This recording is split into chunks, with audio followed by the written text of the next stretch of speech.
Hello students, मैं भरत कुमार आप सभी का स्वागत करता हूं मेरे YouTube channel the maths army पर। और आज की वीडियो में हम हमारी क्लास 8 मैथ्स के प्रश्नावली 7.2 के प्रश्नों को हल करने वाले हैं। ठीक है, आज की वीडियो में हम प्रश्नावली 7.2 के पहले प्रश्न को हल करने वाले हैं। तो आज की वीडियो का हमारा पहला प्रश्न क्या है कि सेल के दौरान एक दुकान सभी वस्तुओं के अंकित मूल्य पर 10% बट्टा देती है। एक हमारे पास सेल लगी हुई है, उसमें उसमें उस दुकानदार ने सभी वस्तुओं के अंकित मूल्य पर क्या दे रखा है, 10% का बट्टा दे रखा है। मतलब कि 10% का डिस्काउंट दे रखा है सभी वस्तुओं पर। और आगे हमें क्या दिया गया है कि 1450 अंकित मूल्य वाला एक जींस और 2 कमीजें जिनमें से प्रत्येक का अंकित मूल्य हमें यहाँ पे दे रखा है को खरीदने के लिए किसी ग्राहक को कितना भुगतान करना पड़ेगा, ये हमें यहाँ पे पूछा गया है। तो पहले तो आपको ये यहाँ पे ये पता होना चाहिए कि हमारे पास यहाँ पे एक तो नाम है बट्टा। ठीक है, एक तो हमें यह पता होना चाहिए कि बट्टा क्या होता है, और एक हमारे पास यहाँ पे नाम के अंकित मूल्य, ये भी हमें पता होना चाहिए। ठीक है, तो पहले मैं आपको बता देता हूँ कि ये दोनों शब्द हैं क्या। ठीक है, इन दोनों शब्दों का मतलब यहाँ पे क्या होने वाला है। तो अंकित वैल्यू, अंकित मूल्य पहले हम जान लेते हैं।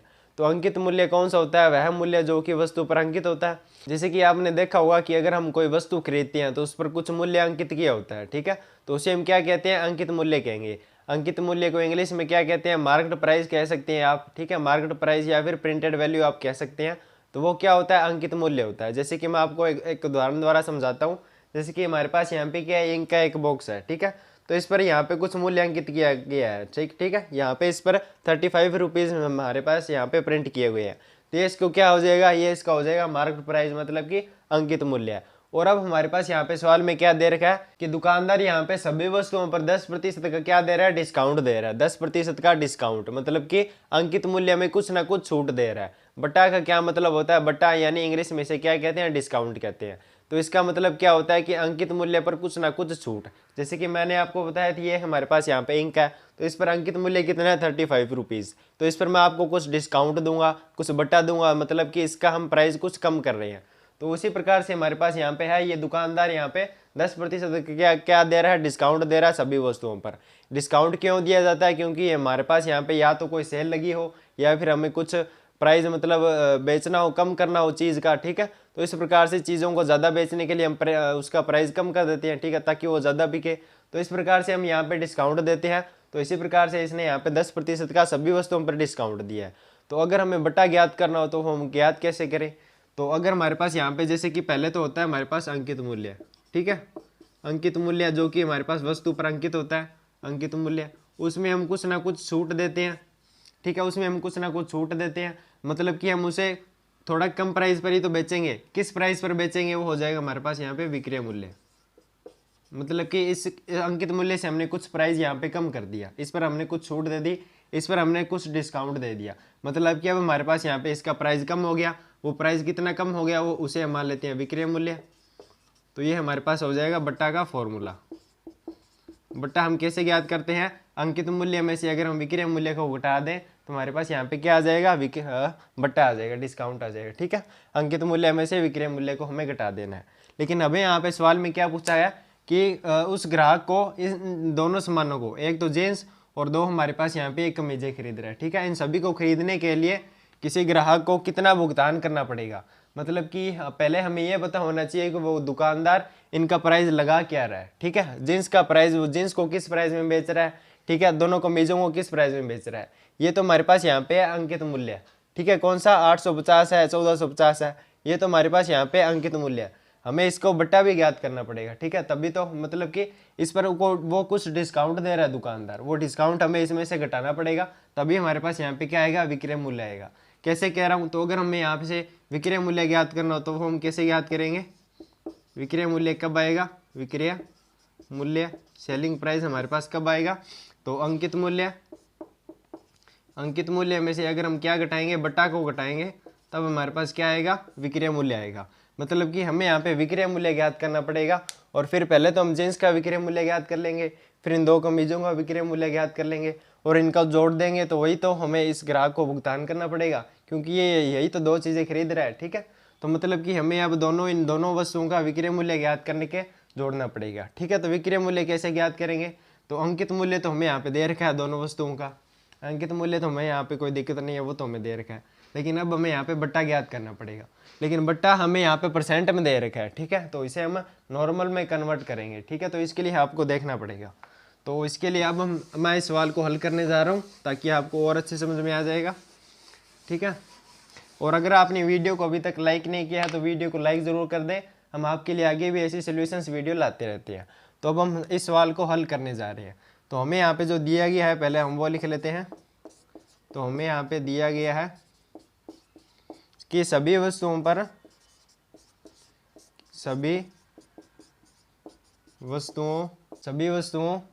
के अंकित मूल्य पर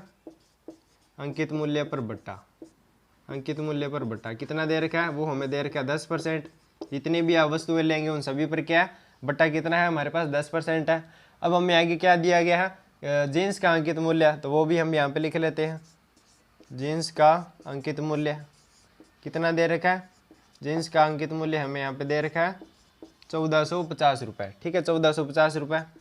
पहले मैं यहाँ पे जो दिया गया है वो चीज़ मैं यहाँ पे लिख रहा हूँ।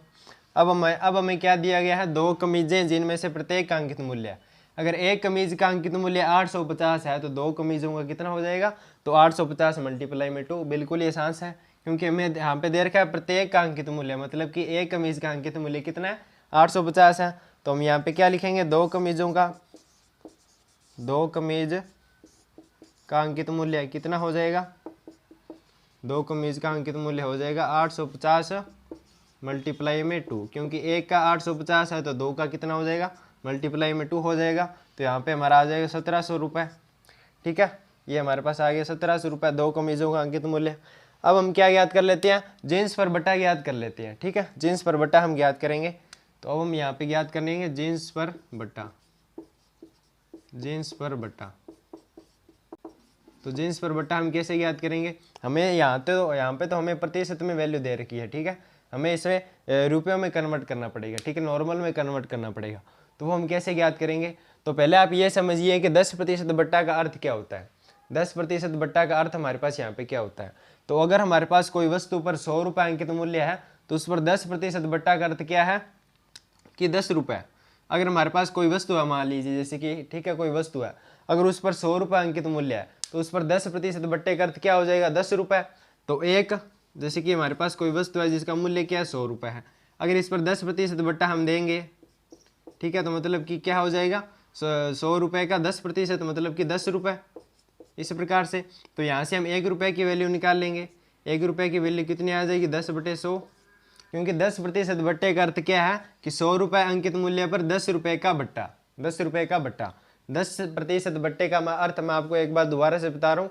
10% बट्टे का अर्थ ये है कि अगर हमारे पास कोई वस्तु 100 रुपये अंकित मूल्य की है तो उस पर कितना, 10 रुपये का बट्टा, इस प्रकार से। तो यहाँ से हम 1 रुपये पर बट्टा कितना आ जाएगा, 10/100, मतलब कि 1 रुपये पर डिस्काउंट कितना आ जाएगा, 10/100। अब हमें यहाँ पे ज्ञात क्या करना है, 1450 अंकित मूल्य पर। जैसे कि आप देख सकते हैं जींस का अंकित मूल्य कितना है, 1450, मतलब कि हमें 1450 रुपयों पर हमें यहाँ पे डिस्काउंट ज्ञात करना पड़ेगा। तो 1 रुपये के लिए 10/100 है तो 1450 के लिए मल्टीप्लाई में 1450 आ जाएगा।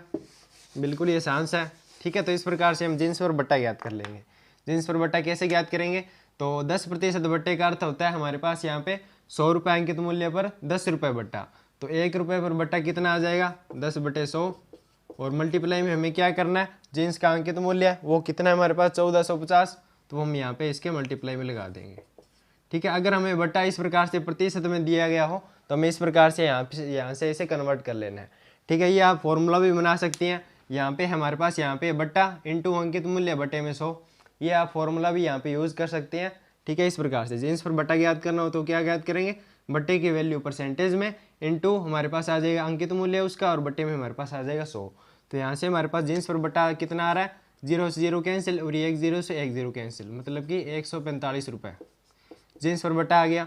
अब हम ज्ञात करेंगे 2 कमीज़ों पर, क्योंकि वो ग्राहक एक तो जींस खरीद रहा है और 2 कमीज़ें भी खरीद रहा है, ठीक है। तो हम ज्ञात करेंगे 2 कमीज़ों पर बट्टा, तब हमारे पास बट्टा कितना आ जाएगा, 2 कमीज़ों पर बट्टा के लिए हमारा ये सूत्र हम यहाँ पे यूज़ में आ जाएगा। बट्टा कितना है, प्रत्येक वस्तु पर बट्टा कितना, 10% है, तो यहाँ पे आ जाएगा 10, और मल्टीप्लाई में 2 कमीज़ों का अंकित मूल्य कितना है, एक कमीज का अंकित मूल्य 850 है, तो 2 का कितना हो जाएगा 850 मल्टीप्लाई में 2 मतलब कि 1700। तो यहाँ पे हम इंटू में अंकित मूल्य इनका लगा देंगे कमीजों का, और बटे में हमारे पास यहाँ पे क्या है 100 चल रहा है। ठीक है, ये हमारे पास आप फॉर्मूला भी बना सकते हैं, और ये कैसा बना वो मैंने आपको पहले बता दिया। ठीक है, तो यहाँ से 1 0 से 1 0 कैंसिल, 1 0 से 1 0 ये कैंसिल, तो हमारे पास यहाँ पे बच गया 170, मतलब कि 2 कमीजों पर बट्टा कितना आ गया 170 आ गया। ठीक है, अब हमें यहाँ पे क्या ज्ञात करना है, जिन्स पर बट्टा तो हमने ज्ञात कर लिया, लेकिन जिन्स का विक्रय मूल्य हम कैसे ज्ञात करेंगे। तो विक्रय मूल्य के लिए मैंने आपको फॉर्मूला बता दिया, क्या होता है विक्रय मूल्य।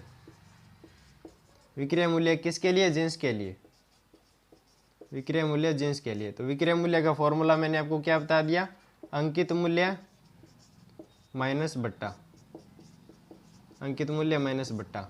ठीक है, तो जिन्स का अंकित मूल्य कितना है 1450 रुपये, और माइनस कर देना हमें इसका बट्टा कितना आ गया हमारे पास 145, तो मतलब कि इसका विक्रय मूल्य आ जाएगा, मतलब कि दुकानदार किस प्राइस में बेच रहा है वही चीज़ तो हमें यहाँ पे इस सवाल में पूछी गई है। ठीक है, कि ये दोनों का विक्रय मूल्य हमें ज्ञात करके जोड़ देना है, मतलब कि वो ग्राहक किस रेट में इसको खरीद रहे हैं इन दोनों वस्तुओं को।